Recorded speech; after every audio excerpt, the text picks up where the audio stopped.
Hi everyone, this is Rugby League History, and I'm one of the co-hosts of the View from the North podcast. And with me, as always, is Just Rugby League. How are you going this week? Yeah, I'm good. Just bear with me a second. It's a little bit dark. Yeah, I'm good. Not a bad week. Obviously, I went to the rugby last Thursday night. Wasn't the best, and I rolled my nuts off. I But yeah, watched the game. it was very bad. I think the only thing to make it any better is that you boys lost on the Friday night as well. So, Uh, 1 minute. let's not get started on that. No. But on the Thursday, I watched the game, and Adam, who follows the podcast, he was there as well. So Yeah, I met him up. Yeah, I met up with him. He bought me a pint. So yeah, obviously I need to return that favour when next time he's down. So yeah, it was really good to meet up. He drove up from. So I think he lives in Staffordshire somewhere. So he drove up from there. Yeah, he did. Yeah, he come down with a workmate as well. So it's one of, I think it was his workmate's first ever game. So yeah, it was really good to meet up, and I didn't get too long to obviously have a chat with him, but we had a quick 10-15 minute talk, and that's before I had to shoot off. So yeah, it was good. I would say, I mean, we had a good week of Super League last week, but going into this week, there's been a bit of news. To start the week off, there's been, technically it's only two big news stories. There was one that broke, I think, last week, but we may as well just talk about them now, as there's three players that have all announced their retirements. Yeah. In the space of about 3 or 4 days. Yeah, obviously the big one was obviously Sam Tompkins, wasn't it, to retire at the end of the season.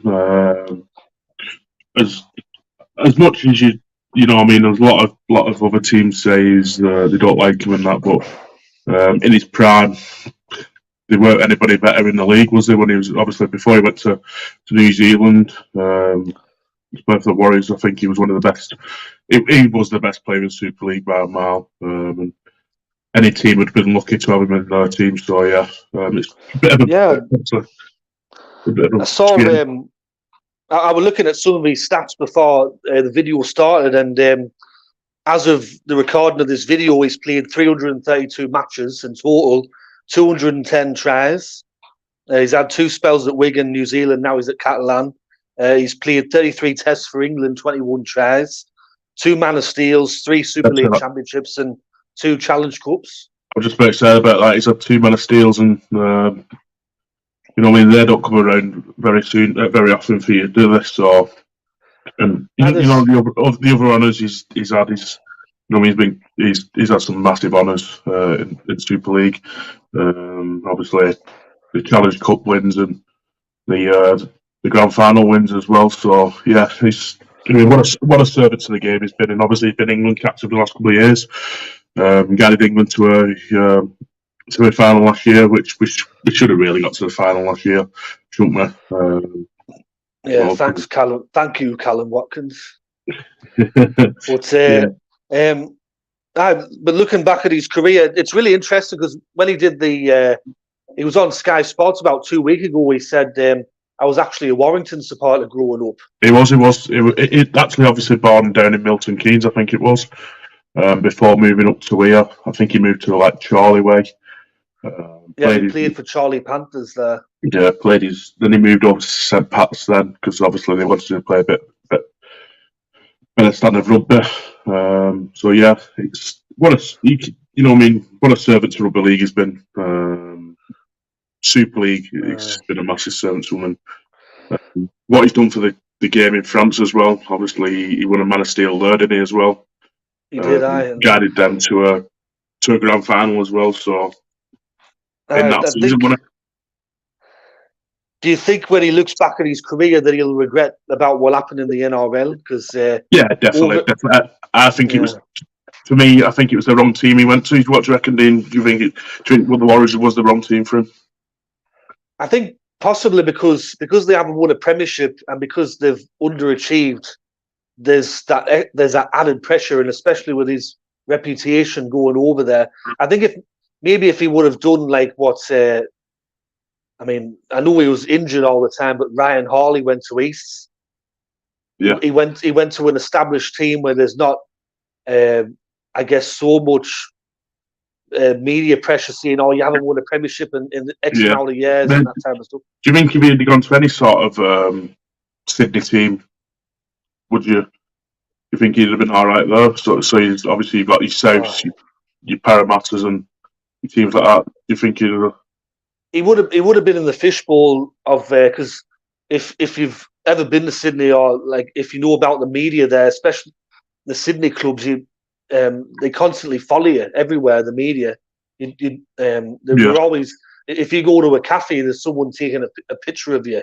So I don't know. I reckon maybe if he would have gone to somewhere like Canberra, where you're kind of a bit out of the spotlight a bit, that would have been good. It's a strange, like obviously Canberra's the capital of Australia, isn't it? Canberra, is it? Yeah, but it's dead tiny and it's dead tiny. Not really much goes on there. I'd have said, somebody asked me if I never knew about Australia. What's the capital of Australia? I'd have said would have said of Sydney. Most people say Sydney or Melbourne, but it's one of them sort of trick questions. But I think maybe if you would have gone to maybe like a North Queensland or a Canberra, somewhere where you're out of the spotlight, I think he might have been a bit better. But I know certainly when I lived over there, whenever you mentioned the name Sam Tompkins, everyone just used to laugh and go, "What a flop! He was shite," all that type of stuff. So I think he was a flop, but had he had gone to, like you say, gone to what's called, I think he'd probably shown better. And I think the injury took the toll on him as well, didn't it? When he went out there as well, he had a bad injury, and he come back to Wigan, and he wasn't. Even though he won stuff at Wigan in his second spell, I don't think he was the player that left. But I think next year he's going to be moving into the media like I thought he would. So he's going to be there with John Wilkin and Jamie Jones Buchanan and all that. Yeah, it'd be nice to have somebody different there as well. Bit more of a player who's played the last couple of years coming into the game instead of. I know you've got your Barry, Baz and Tez and Phil Clark, but they've not played for 30 odd years. 20 years, I think Phil Clark's not played for like 30 years. So, but I think now when he joins the show next year, I think the majority of the people on the Sky team are going to be Wiganers. I think because obviously Phil Clark, Brian Carney's got an affiliation with Wigan there. Terry and Baz have both played for Wigan as well. So obviously Jamie Jones Buchanan's not, but he's Leeds, big Leeds lad. So, but going on to the next player that announced their retirement, and they're only I think 29-year-old, is Dan Sargentson. It's crazy, isn't it? So he was actually born in Perth in Western Australia, but he spent the majority of his life in England. He's played 210 matches for London, Wigan, the Gold Coast, and Salford, and he's won 2 championships with Wigan. Yes, I'll be honest with you, this is the first time I've heard about Dan Sargentson. Is he retired effectively, or is it by the end of the season? I think from what I read, I think he just said, I want to quit rugby league and explore something else. I think it's more of just like I've been there and I've done it and I want to just move on with my life. I know he's had quite a lot of injuries the last couple of years on it. So I think he's had back problems if I remember rightly. Yeah, I looked at his time in Australia and I think he was with the Gold Coast for 2 years, but he only made 7 appearances. I remember he didn't make that many appearances though. But once again, I think like Sam Tompkins, he picked the wrong Australian club to go to because as we all know, there's a lot of memes around the Gold Coast, and they're like a graveyard when it comes to careers and sporting teams and stuff like that. So, but he's actually retired. He's retired already. Dan Sarge's just reading it now. He left the club last week, having made only made 28 appearances in 3 years. Yeah, that's not a lot, is it? It's not a lot, is it? At all. That's probably just under 10 games a year. Yeah. So yeah, it's. But you'd probably remember him more than I would, especially with Wigan. So yeah, no, I thought he was a good player. Really did like him as a player. I thought he was. I mean, they played him at centre, but his best game I think I've seen him play was against Hull FC. And he played at fullback, and that was probably one of his best games I've ever seen him play. Kevin's in the chat. He says, "Nothing new there. Then all Wigan old boys." And then he went, "Salford's let Sargentson go straight away." Yeah. Yeah, they have. Yeah. So yeah, I feel for the lad. He's only 29-year-old. But if it's because of injury and that, you've obviously got to. You've been medically told to retire as well. You've just got to do it, haven't you? You play rugby league for 20 years, and you've got another 50 to 60 years after that. You've got to think about yourself and down the line and that. And so yeah, I know the feeling for him because I'm in a bit of a same boat with him at the minute. You're on the. You did something to your leg last game in the match there. Someone had a go at your knee or something like that. Yeah, I took a bit of a cannonball tackle to the knee, and I think I've done some ligament damage and that. I'm just waiting on going back to the hospital to find out. I've got to go back next week. So yeah, so that's the thing when you play like the lower leagues or you play outside of where they've got video referee and all this type of stuff. Players can get away with a lot more because I bet you if that were in RL or Super League, that player that would have done that to you probably would have been sin-binned or would have got fined or. Definitely, yeah, because nothing happened. I had to crawl off. So yeah, it's like when I played, especially I remember there was this one match I played, and there was this big Lebanese lad on the other team, and he had like the beard and all that type of stuff. And every time I got tackled by him, he was trying to twist me neck like it was a wine bottle or something. Yeah, it's and literally like 2 days after, because I used to drive back then, I couldn't even go like that to look in the mirror out like that. I couldn't do now. Yeah, and all the referee said was get up and play the ball, and I went, he's trying to twist me neck like a fucking bottle. But yeah, that's Dan Sargentson, and the last one is Jake Mamo. He's announced his retirement effective immediately today. Yeah, that's another one. I think he's pretty much retired because of injury. From what I read before, is his last game he played. I don't know when it was. He was saying that he had a back problem and he couldn't move for three days. He said he doesn't want to feel like that again. So you can't blame him. Obviously, you're back in that. It's what I mean. You could never walk again, and you've got to think about yourself and your family, aren't you, first before you're. Well, he's only 28. He played 132 matches in total for Newcastle, Huddersfield, Warrington.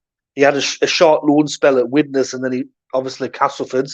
At Newcastle, he won the New South Wales Cup, which is the reserve grade, if you don't know, back in 2015.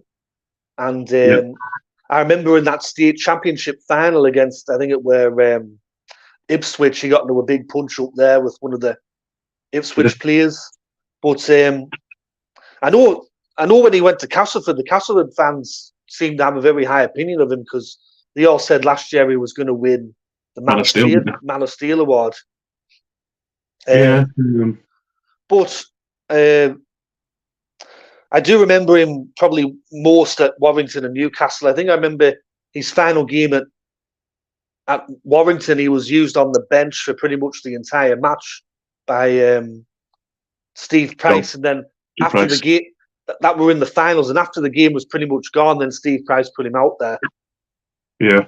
Obviously I do remember him coming over. Was it 2018 or something at Huddersfield? And I thought he did a pretty good job. I'd never heard about him before. I remember coming over with his long hair. in a ponytail and that. And yeah, and then obviously his Warrington. I think, like you say, he had his better days at Warrington, didn't he? I remember was it not last season, season before, he absolutely ripped Wigan to pieces. So yeah. He did have a lot of pace. I do remember that. Yeah, he was quick. He was quick. Yeah, don't get me wrong, but yeah. Kevin's asked a question: are Wigan Rugby under threat with not owning the stadium and the football team not paying the players? I don't think so. No, I don't think so. No. Then he said, "Dirty tackle. You should blame Michael Maguire for bringing all that in. Amateur rugby is brutal." and then he said, "The Wire fans really didn't want Mamu to go. He was an exciting player." He was a really exciting player, but obviously Darryl Powell mustn't have really fancied him. Yeah, I feel for lads who have to retire so early in their career. So yeah, it's. But with the Super League matches last week, were there any? What would you say was the game of the round last week for the Super League? Even though I didn't see it much, you've got to say, obviously, Catalan beating Wigan and Lee beating. But I think the biggest one was obviously Lee beating. Boys won it. You know, I mean, it's not a dig at you by no means, but it's a massive surprise. And I don't, other than Lee fans, I don't think there's anybody who was even backed Lee to beat them. Did there? Was there? I think you said 20 points that Saints would win by. I did. It was definitely not a game where, and I said was going to be an upset in it. Put it that way. I think once again though, with that lack of discipline and doing daft things, because I saw on the replays when St Helens just put up just a normal kick, Matty Lees comes flying through and tries to take someone's head off, and he ended up getting a yellow card for that, and that kind of changed the momentum of the match, I think. Yeah, and the other game was the Hull FC and Salford, wasn't it? Did you see that scoreline coming 60 points to 14? Was it? Did it end? I didn't see that at all. No, I did not. Definitely not. I think I might have backed Hull. I backed Hull FC at home because Salford had one or two players out, and they'd been a bit funny to start the year. But yeah, definitely. I honestly don't know. I mean, I watched the highlights, and there was just a lot of shirt grabbing and not coming up in the line together, and they were just all over the place. Hull FC. Yeah, I don't know. I bet Kevin did he get to see the KR Warrington game, because that I think was 18 points to 10. It finished that one. Yeah, it was a bit closer than what I thought. Yeah. I also think with the Wigan and Catalan game on, I think it were on Thursday, wasn't it? I just thought with Wigan that they made some really key errors at some key moments, especially when they were trying to get back in the match and then a player would drop the ball or pass out the back. Some daft decisions and stuff. And I think I messaged with my mate and I said to him, I don't think that's, even though it's pretty much it was the same as last year, 6, 7, and 9. I don't think we've got the right 6, 7, and 9 to winners to go on to win. The grand final and that. So I think we're still in that rebuilding process. But yeah, and I still think we're short of a forward as well, a big forward. But yeah, I did notice on the Wigan page that a lot of people were saying exactly the same thing that you were saying. Yeah, I think we need a 9 who'll run. Powell, as much as he's done a good job for us, he's not a 9 who'll run the ball. He'll tackle anything. He'll tackle till he's deaf door. But we just need a 9, a bit of a 9 who'll run, something like a Darryl Clark or something like that. I'm not surprised. I don't know if we did fancy him, but I'm surprised we didn't go for someone like a Brad Wire. So he'd have been ideal for us. He'd have been ideal for Wigan. And he's a Wigan lad as well. I've played a bit of rugby union with his brother. So I'm very surprised Wigan didn't put in for him. But yeah, it's one of them. Kevin says Jai Field's been a bit quiet this year to start off. Yeah, he has. He's been very quiet, and I think he's scored two.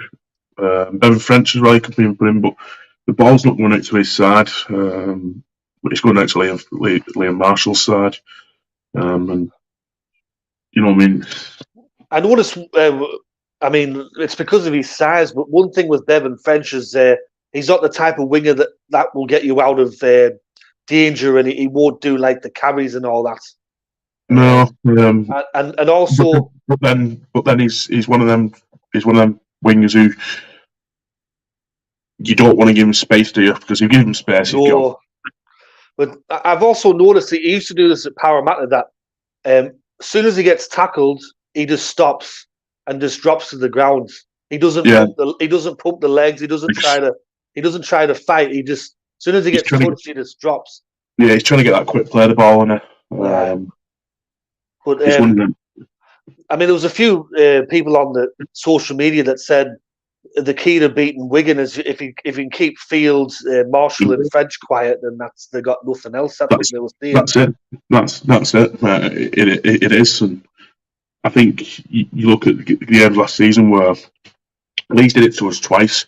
They kept French and Field and that quiet, and they beat us both times. I think you boys did it on Good Friday, even though I think we scored the first try on Good Friday. After that, they just kept on quiet and we didn't do anything. So yeah, I think a lot of people are right by saying that. Yeah, I think. But it was a good effort for the fans to show up in that weather and to stand and sit there for the full 80 minutes. Like it was it was Baltic. It was absolutely freezing. The thing with the DW Stadium as well is that in each corner you get the draft coming through, don't you? Because it's open. It was, yeah. It's cold. We actually moved. Me and my mate's dad actually moved up further to the back and sat a bit more further up because it was freezing. Did you see Willie Icy? Oh yeah, see his face.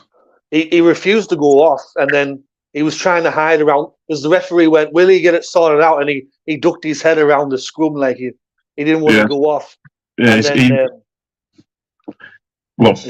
and then the trainer come out, put the new shirt on him, and literally first tackle the new shirt was ruined as well. And then they showed up a close up of him, and I went, he looks like one of them zombies off The Walking Dead or The Living Dead or whatever. With his, he had blood coming all the way down his face like that. He's what's it called as I've read a statement today, obviously from Wigan, and it was just a bit of an injury update, and his fans to play. But I think I read about it. Matty Pete said that he's as much as you want to. He's one of them players who'd not back down, and that sometimes you've got to think about your health, and that, which is right. You know, his face was in a bad state. He had stitches and that. So yeah, that's probably one of the worst I've seen actually. It was a bad one. It was a bad one. It was a. I'm trying to think of that. Kevin says, "Are the crowds down at Wigan this year?" No, not from what I what's it called from what I can think of. I don't think they are. I can't remember. It was on Friday night. I know we've had more than football, so put it that way. So we're doing all right. Yeah, I saw for some reason that on TikTok I always have this lad that goes around and films all the Coventry City games, and they played against Wigan Athletic the other night, and it looked like there was hardly anyone there. I think there was more Coventry fans than Wigan fans, but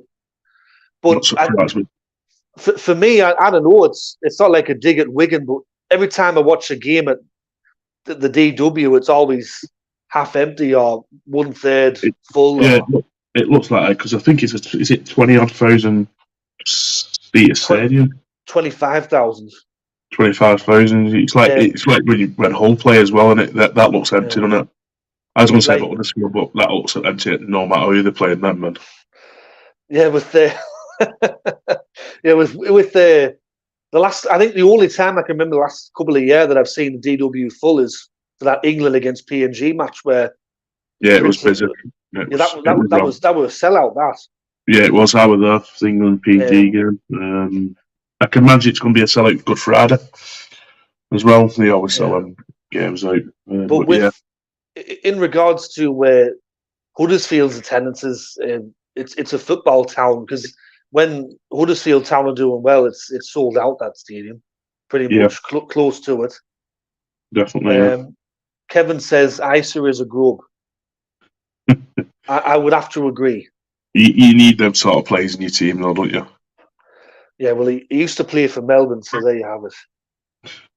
But we all know your thoughts on Melbourne. Craig Bellamy told him all that he needs to know, but that lad that's what's his name? St Helens is the best team in the world. That YouTube channel. Yeah, he had a video. It got nearly 1 million views, believe it or not, and it said Willie Isa should be banned from rugby league for life. That's what he puts. Oh, shut up, you fucking melt! It's a fucking rugby league. Not playing Tiddlywinks. It was that game where I think it went against. It might have been against St Helens or someone, but it was St Helens. I remember it. Yeah, I remember the game. Right. Yeah, he lost his head that night. Yeah, he did. Yeah, he did. But Kevin says you definitely need a grub or two. You do. You look at what's it called. You look at Roosters. They've got Jared. I can't even pronounce his name. Hargreaves. That's the one. You look at St Helens. You've got your likes of. You've got Morgan Knowles. Yeah, Matty Lees. Matty Lees. Lads who like to mix it up because you need them sort of characters in the game. LMS. Yeah, you need them sort of characters in the game. You look at what's it called now. You look at Warrington. They've got. I know he's not played a league game yet, but Josh Maguire. Yeah. You need them sort of players in this game, and lads who are not going to take a backwards step, aren't you? Well, if you look at most of the Premiership winners in the NRL, all the Premiership winners have had at least one or two in their squad. You've had like to Willie Mason and that, who are just like they are old school grubs. I mean, you can't be as bad as them these days, but you know what I mean. You need them sort of players who are gonna stick it up the jumper and they're gonna drop on you with an elbow and that. Yeah, you need that in the team, like you do. You need that bit of aggression, don't you? But sometimes they go a bit overboard, don't they? But you would definitely have to see. Who would you say was probably the most disappointing team last week? You've got to go with Hull FC, haven't you? Yeah, I'd have to go with them or Wakefield Trinity. Yeah, I think you've got to put Wakefield there. After 3 games, they've not even scored a point, have they?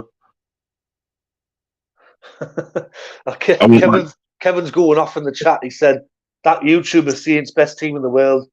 He needs to get a life. He comments on everything and starts listing Saints' role of honour on everything. I'm a bit worried about him. That's all he does.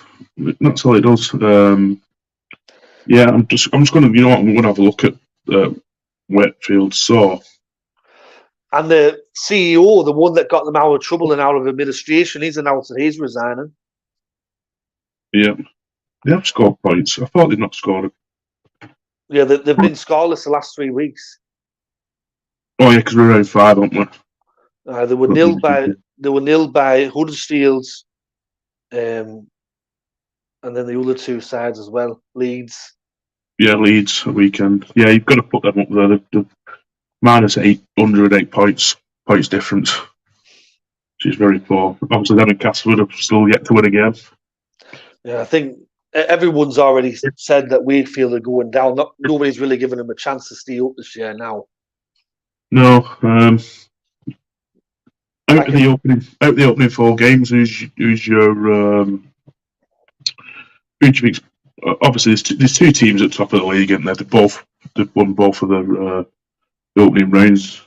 4 games, obviously Warrington and Catalans.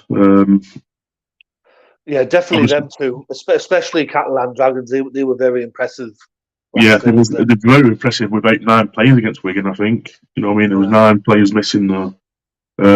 Obviously, Warrington, you've got to give it to them after last season, haven't you?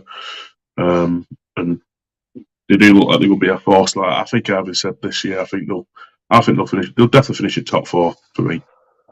Them two, but then down the bottom for me, Wakefield and Castleford have been the most disappointing for me.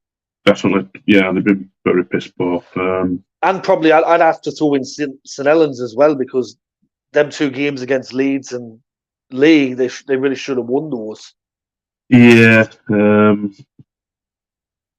obviously the sitting, is it 12th or something, 10th, should I say.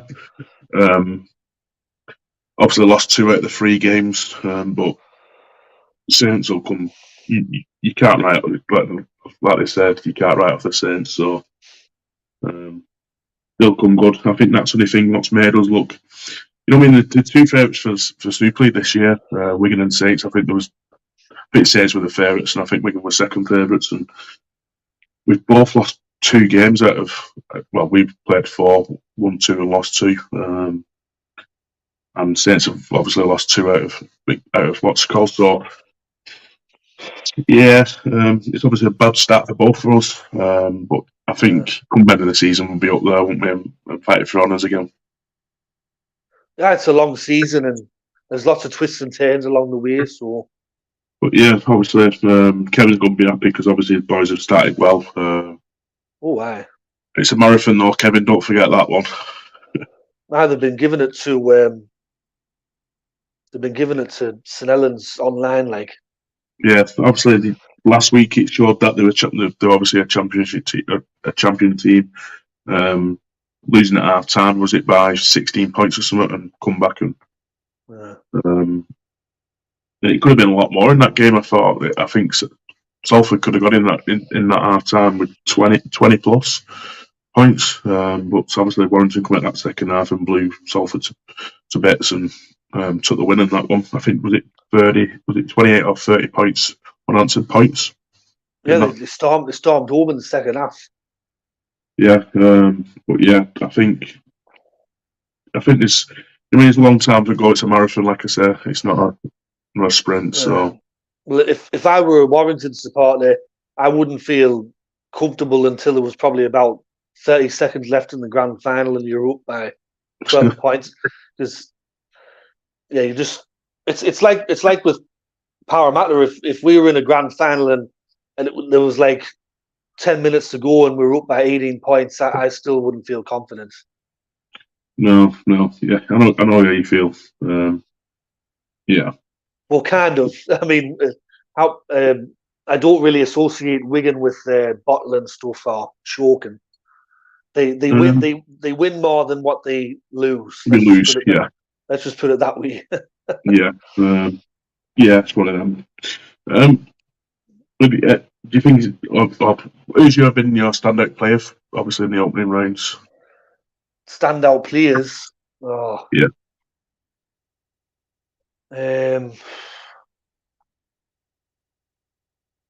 There's a few of them are from the Catalan, actually. Yeah, they've had some good ones, and then obviously, I think Paul Vaughan's had a very good start to his time at Warrington in the front row there. I think he has. I think George Williams. I think he's been standout. I think he's really took on. Obviously, back in all last season, I think he was up and down, and was it his best of seasons?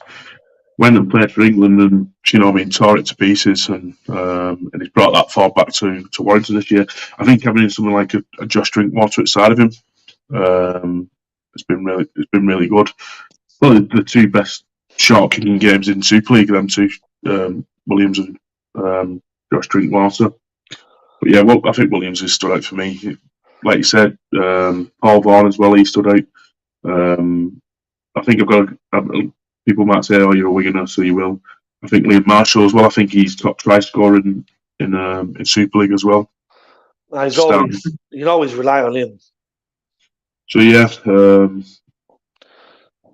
he's top try scorer at the minute. He's I think he's got 8. Is it 7 or 8 tries? I think the one below that's got about 5 or 6. So I think some of the Saints players have been a bit quiet at the start. For me personally, I think some of them have been a bit quiet. Yeah, I think Jordan Abdul as well. I think he's had a good start to the season as well. Yeah, he got injured last season, didn't he? After an outstanding season before. I think if he would have kept that up, he probably would have been in the World Cup squad potentially. Definitely. Maybe not starting lineup, but he would have been in the squad somewhere. Definitely. I think who else has probably been. I've not really seen too many of Lee's games. I think Josh Charlie. I think he's probably had a good start to the season as well. Yeah, I thought Josh Charnley's been very good. Zach Hardiker's had a few good moments as well. I think the worst bit about it is from what I was speaking to a mate on Saturday after the game on Friday night. He's a Saints fan. He went to the game. He said all the Saints fans was calling Josh Charnley, Zach Hardiker, and Joe Shorrocks all week. They was all calling Wigan scum, and all three of them scored on Friday. So I think that was a bit of a turnaround and stick one up at the Saints fans. I think obviously Joe Shorrocks. I think he scored the winning try, didn't he, Joe Shorrocks? Yeah, well, I think isn't he going back to Wigan now? It's been 2 weeks since. Yeah, I think he's only gone for 2. I think he's only on a month loan. So. I think Edwin Apapi as well for Lee's been good. Yeah, like I said, I've not seen too many of Lee's games. I've only seen the one full one that was against Salford, and I thought it's probably the only game I've seen. But I don't think that I can already tell that they're not going to get relegated this year. Like no, definitely not. They've already won. They've won 2 games already, haven't they? Better than they did. They only won 2 games last time they come up, didn't they? You know, they've won 2 in the opening 4 games, so definitely staying up. I think we all know who's going to go down this season. Yeah, but we'll go on to this week's action, which is round 5 of the Betfred Super League, and the first match is on the Thursday, Castleford and Leeds at Weldon Road. There, 8:00 kickoff on Sky. How do you see this one going for this fixture? I mean, you've got to go off form and that, and I think obviously Leeds are a bit better form than Castleford. So yeah, I can really probably see one winner in that one. You never know, though. You know, I mean, Castleford might step up on Friday night and beat on Thursday night and beat Leeds. But I'm going to go with Leeds 1-12. Yeah, I'll go for Leeds to win 1-12. I know Cruz Lehman and Justin Sangari, they're back. Ash Hanley's been ruled out, and for Castleford, Paul McShane's back. Well, I think they're obviously. Having Cruz Lehman back for Leeds is a massive bonus for them, innit? And then Paul McShane coming back in for the Castleford team, which is another. You know, what I mean, it's both starting nines for both teams, and I think it'll be a good game. I hope it's a good game, but I can only see one winner in that one. Maybe Leeds in that one. Kevin's just said, I know it's the Championship, but Riley Dean on loan at Featherstone. They're a different team without him. So said they got beaten at the weekend, Fev. Yeah, I haven't seen the results of the Championship last week, but they got beat. I'm sure they did. And he's been called back to Warrington, Riley Dean, from what I heard, which is a strange one. The last thing I saw from Featherstone was the Briscoe brothers were there, and I think it was Luke or Tom Briscoe's 200th match as a player. Oh, it's Tom Briscoe. You're on about Luke Briscoe. Tom Briscoe's at Leeds at League. And Sean Long, he had the jersey in his hand, and he was trying to do a speech, and it was like the words weren't coming out, and I'm thinking, did he have like a piece of a pen, like a notepad? He was reading it off notepad, wasn't it? Yeah, I think he must have had a lot of head knocks in his career, Sean Long, because he was trying to talk, but the words weren't coming out. Mate, I'd say it's not just that; it's the old, and that's what that is. Yeah, I know what you mean. Yeah, he's Yeah, we're reading off a notepad from what I remember. Yeah, Kevin says Halifax beat it. Halifax beat them in the Challenge Cup last week. That was it. Yeah, I think Riley Dean he's been recalled. My mate from work saying he's been recalled back to Warrington, which is a strange one because obviously there's no injury to Josh Drinkwater and no injury to George Williams and that. So it's just surprising that to see him be recalled. I thought he might have left him out there. Yeah, some game time, but yeah. So on Friday we've got 3 matches on Friday this week. The first one is between Huddersfield and Wigan, 7:45 p.m. kickoff from the John Smith Stadium. There, it's not going to be on Sky. This one. No, I'm glad because we've played 2 games on telly and we've been embarrassed in both games. So I'm glad we're not going to be on. My mate's text me saying he's not feeling confident. I'm going to back the boys. I'm going to go Wigan 1-12 in that one. Huddersfield coming off the back of a win against Castleford, didn't they? But Wigan beat them the week before. Was it week before that as well?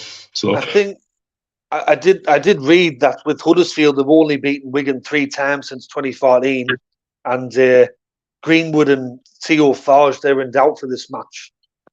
Yeah, obviously Theo Farge is a massive loss for them. Maybe he's not going to be there. I think for me video, I think I was predicting a bit of an upset. I was going to go for Huddersfield to win. Get away. But if Theo Farge is ruled out, I'd probably lean towards Wigan. But this is a match that could go either way. I think myself personally. Yeah. Kevin says Terry Newton responsible for most of Sean Long's head knocks. I just about to read that out. Yeah, he's just put he can't see Wigan getting beat again. I hope so. I hope we don't. But that way. And then the second match on the Friday. This one's also not on the telly. It's Warrington against Leigh from Halliwell Jones Stadium. How do you see this? Should be a good game. This should be a really good game. I think it could be another big test for Leigh. Can they go back to back? Can they get 3 wins in a row? Obviously beating your boys last week, and they win. They beat Warrington this week, and it's what a start to the Super League season. 3 out of 5 wins. I did read that the last time that Leigh beat Warrington was in 2017, and before that, you have to go back to 1988. That's massive. The last time. So I would have gone with 1988. I'll go Warrington to win this match. I won't go 13 plus. I'll go 1-12. I'm going to go Warrington as well. I hope it's going to be another good. I really hope it's going to be a good game. This, and I can see it being a good game. But yeah, Warrington. I'll go 1-12 Warrington. All right. And then the final match on the Friday. This one's the Sky game. Saints against Hull FC. 8 o'clock kickoff. Obviously, both coming off losses, aren't they? Saints coming off two losses and Hull coming off a bad loss against Salford. Did they lose the previous week as well? Hull FC, yeah, they got battered by Catalan Dragons over there in Perpignan. Yeah, they did, didn't they? So they'd come off 2 bad losses and some high scoring losses, haven't they? Obviously, your boys come off a loss against Leeds in a 1-point win for Leeds, and again another loss against the new boys in League. But I can see Saints bouncing back me this week in front of the home. Is it at home as well? Yeah, it's at Langtree Park or Tony Wigan Stadium. Yeah, see him bouncing back and getting a win there. So the last time that Hull FC beat St Helens were in 2017. And since then, St Helens have won the last 14 fixtures against Hull FC. I'll go for St Helens to win 1-12. But if we lose 3 in a row, then there's definitely going to be some fingers and questions raised and fingers pointed at Paul Wellens and all that type of stuff. So yeah, I'm going to go with a big Saints win. I think Saints 13 plus me. All right. And then on the Saturday, there's only one match on the Saturday, and this one's not on the telly. It's Catalans against Hull Kingston Rovers. It's a 6 o'clock kickoff in France, 5 o'clock for us, and it's being played at the Stade Gilbert Brutus. I'm going to go with the Catalans win. There's not many teams go over there and get a win in south of France, and obviously they've started the season pretty well. Catalans, even though they've got quite a lot of big names out as well. I'm going to go Catalan to win 13 plus. They've won their last 7 matches against Hull KR, and Hull KR have got no Sean Kenny Dowell, Kane Linnett, or Matt Parcel. Yeah. Do you have any stats on when was last time, if ever, Hull KR beat Catalans over in France? I think it was like 2015 or 2016, back sort of when Catalan were not doing so well. So what you're saying, 7 years or so, 7 or 8 years? Yeah.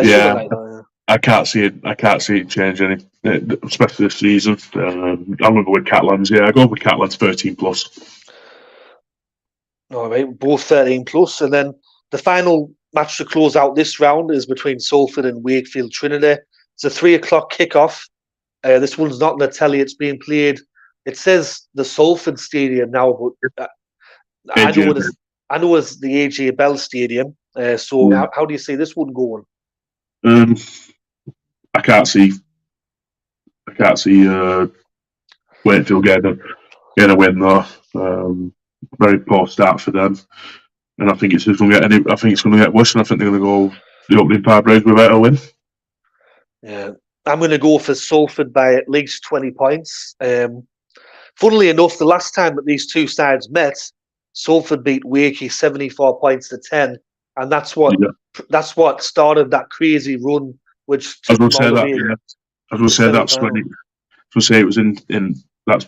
I think was it. I thought it was in the run or the start of it. Yes, it was a massive win for Salford. I think that was at home on it as well.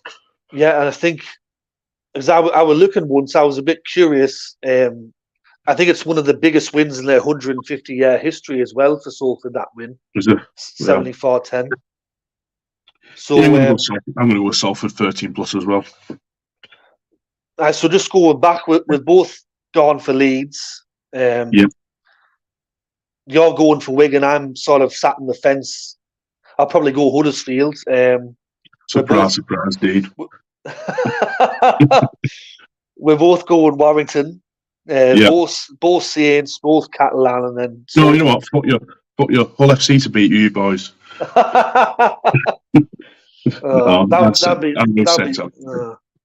That'd be awful, like, if that happened. Yeah, it will be bad. You know what I mean? I can't see them going ringing, but it'd be. I'd be very surprised if Saints win, lost 3 in a row. Put it that way. Kevin said that Salford will win by 10 points. He thinks Wakefield will get 1 try. Yeah. And then also, like we've done the last couple of weeks, we'll just look at the NRL fixtures. Yeah, go for it. So on the Thursday, we've got Manly against Parramatta. That one's at Brookfield Oval. I think it's about 9 o'clock in the morning for us, so I'll be at work. Yeah, I'll be at work. I'll get it on my phone somewhere. So how do you see that one going? I think I've gone with. With Manly to win that one. I think Manly have started obviously this season pretty well. I think they're top of the league, aren't they? I think, but they've only played 1 game on it. Yeah, they had the big win over Canterbury, and then they had the bye. Yeah, it's mad that you get points for that bye. Yeah, you do. Yeah, so every team gets 3 byes this year. Yeah. Yeah, I'm gonna go Manly to win 13 plus. Yeah, I think I've gone Manly 13 plus or 12 plus. I can't remember. 12, 1 to 12. I can't remember off the top of my head, but yeah. Yeah, there's a lot of things not right at Parramatta at the moment behind the scenes. I know when something's not right there, I just have a feeling, and something's not right there at the moment. I think you've got to feel for Mitchell Moses. I think his 50th game. He got beat. He got beat on debut. Should I say? Was it his 150th game he played at weekend? 200th. 200. I think from what I read, I think he lost on debut. He lost his 50th. I think he lost his 150th, and now he's lost his 200th game as well. Maybe he's starting to think that he should have gone to West Tigers. We're saying that they're doing as bad as well, aren't they? So they're sitting bottom of the league again. So I would not go to the West Tigers if I were a player. Yeah. But then going on to Friday, because I don't have the fixtures in front of me, I'm just going off my memory. It's Newcastle against Redcliffe, I think, is the Friday match, which it'll be 6 o'clock when it kicks off in Australia. It would probably be about 7 o'clock in the morning for us in England. Yeah. And that one's being played at McDonald Jones Stadium in Newcastle. Yep. I think I've gone with, what's it called with that one? I think I've gone with Redcliffe. Yeah, I've gone for Redcliffe as well. Newcastle. Three games in. Like it'll be the third game, won't it? And to come away with 3 points. They don't call them the Super Coach for now, though, do they? Yeah, it's a bit strange with Redcliffe because there's so many people going, "Wow, I can't believe that they're doing so well," and I'm sat there going, "It's no surprise to me." Like they got Wayne Bennett, as we all know, no introduction. And then they've got some experienced players there. Yeah, they've got some massive experienced players there. It's not like it's a bunch of no-names or academy players or whatever, but Newcastle's been decimated by injuries and suspension. I think the NRL's Newcastle's even wrote a letter to the NRL saying, can we bring through some players from other clubs, or can we get like some of our development players a contract so they can play this match? Yeah. So they'll probably be going out there with like an academy team, pretty much. Yeah. I'll go for Redcliffe to win that game pretty comfortably, I think. Yeah, I think they will myself. And then the main match on the Friday and probably the game of the round is Eastern Suburbs or Sydney Roosters against South Sydney at the new SFS. They're the biggest, most fierce rivalry in Australian Rugby League, and the two eldest continuous teams going at each other again for, I think, the 230th time. Yeah, it's a massive game, that, and it's obviously definitely the game of the round, as you say. I think I've actually got the things in front of me now from what I picked. South have won the last 4 out of 5 games. Obviously, the Roosters beat them in round 25, the penultimate game of the round, the season last year. But then got absolute slapped by South. By South in the week 1 of the finals, didn't it, to go out as well. So I think especially you can see over the last 10 years that the tables have slowly turned in South Sydney's favour when it comes to these two sides meeting, because for a long time there, Eastern Suburbs used to dominate the fixture, but then since Russell Crowe's come in, the money's come in, and they've had some decent squads. South Sydney are now picking up wins against them quite often, I think. So yeah, I think I've backed South to win this one by 1 to 12. They've obviously got the number on the Roosters. They're the neighbours the last couple of years. So yeah, I'm going to go for South to win 1 to 12. Kevin says, can't believe West Tigers let Jackson Hastings go. He was their best player. That's why they're the worst run club in the NRL. And he also said bad blood between Easts and the Bunnies. Well, you fucking what? a lot of bad blood there, like 100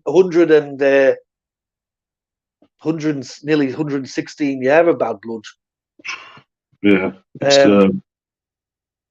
And then I think the first match on the Saturday, just off the top of my head, is the Gold Coast host Melbourne at Seabull Super Stadium there, which is a 3 o'clock in the afternoon kickoff in Australia, which will mean that it's going to be red hot for both teams for this fixture. Yeah, you're right. The Gold Coast versus Melbourne. Obviously, the Gold Coast have not beat Melbourne since 2017. And I think before that, it was good few years before that as well. They both obviously coming off losses, aren't they? Yeah, I'd say Melbourne's been a bit funny these first two.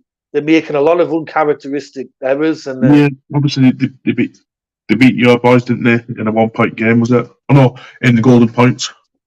Yeah, and in round one, they could probably consider themselves a bit lucky in that match to get a win there, but they did. And then I were expecting them to put Canterbury to the sword at home there, and they didn't do it. I did. Obviously, there was no Cameron Munster for them in that game. He's a big loss for them when he's not playing. Well, I would have to say that their best player is out till round 8, which is Ryan Pappenhausen. I think he's their best. I think he's their best player. Do you think? Yeah. Did you see what happened to Melbourne last year when he got injured? They just went like that. They exploded, didn't they? I like Cameron Munster. I think he's a bit of an arrogant prick, but yeah.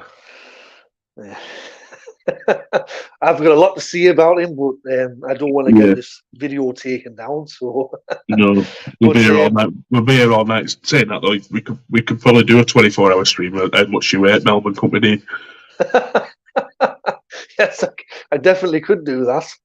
Yeah. I'm going to go with Storm 13+. I'm going to go for Melbourne to win 1-12. I don't think it'll be I think it'll be a tight game, but I think Melbourne should bounce back. Yeah. And then I think the second game on Super Saturday is North Queensland against New Zealand from Queensland Country Bank Stadium in Townsville. Yeah, you've got a good memory there. Yeah. Another two teams who come off two losses, aren't they?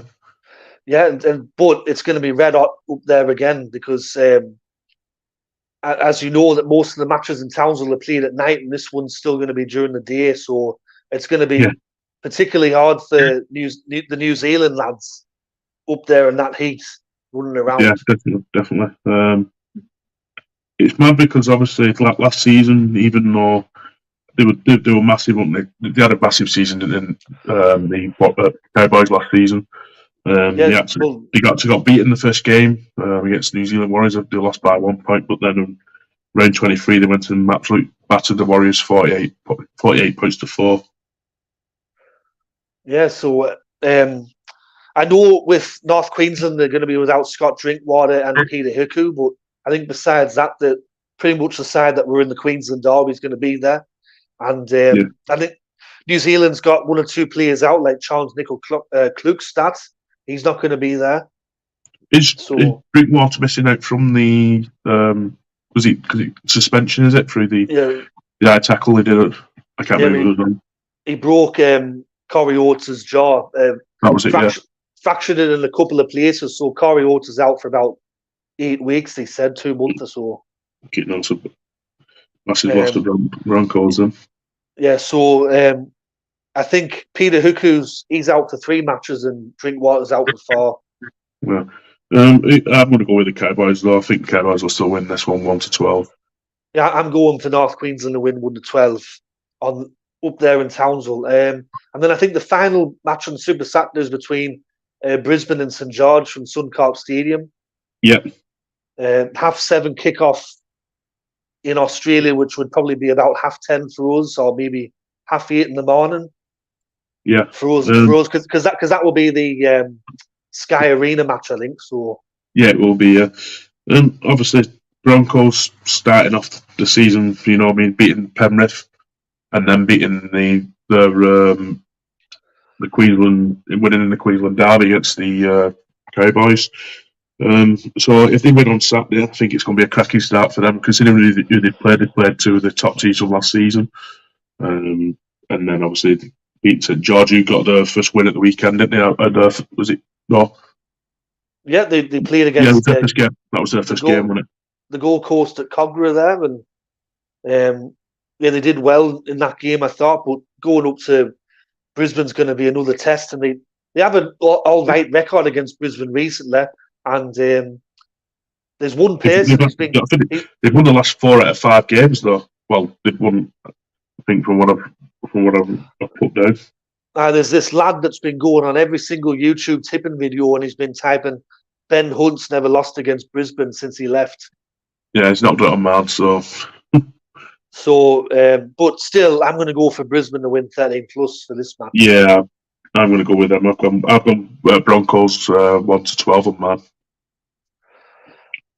And then I think that the first match on the Sunday is Canterbury Bankstown against West Tigers, and that one's being played at Belmore Sports Ground.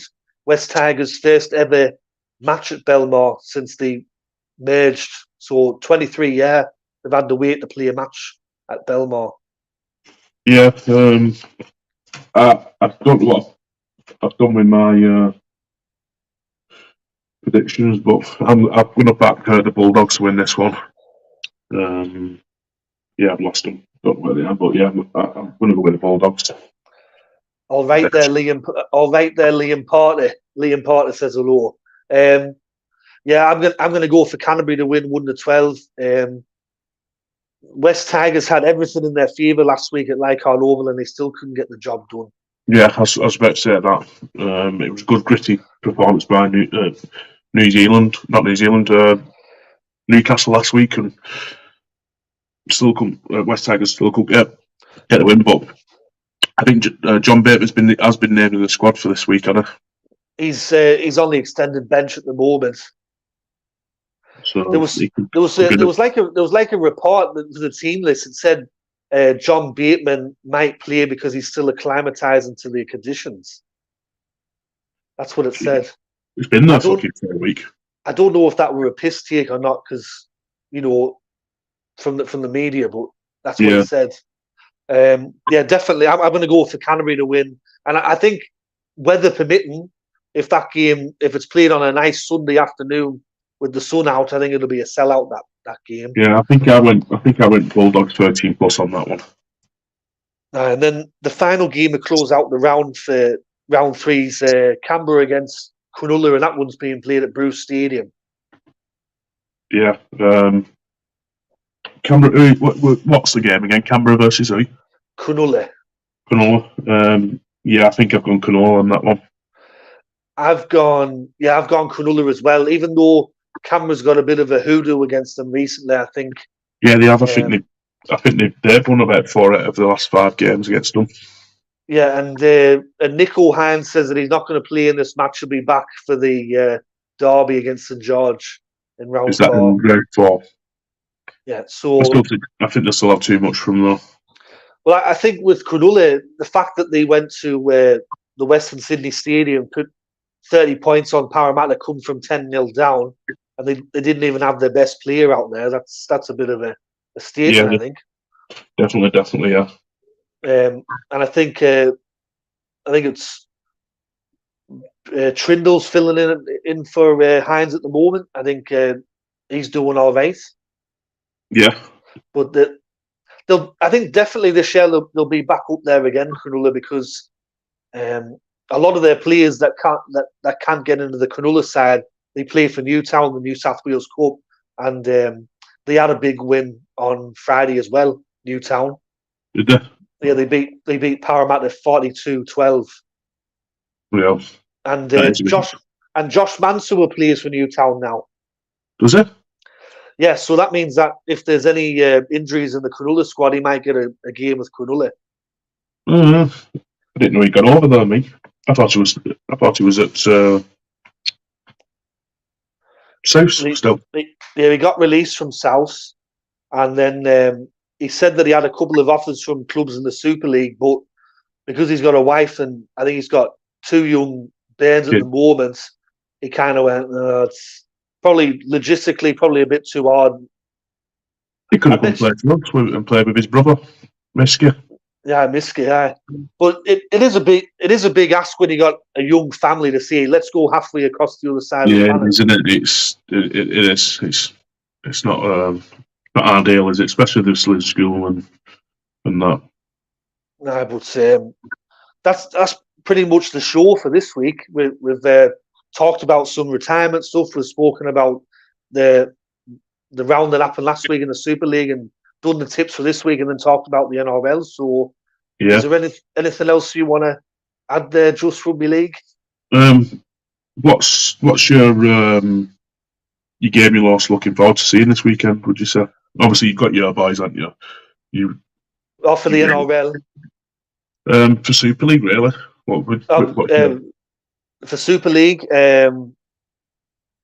probably if we're on telly, probably the Warrington against Lee match, or St Helens against Hull FC, and then for the NRL, definitely South against Eastern Suburbs. Yeah, definitely. I think they're standout games this weekend, and that. Before we go, gives us a bold statement for a result this weekend.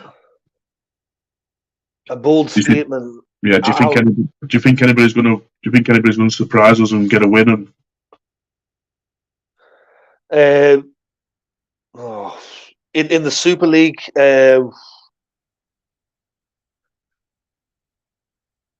how about I see that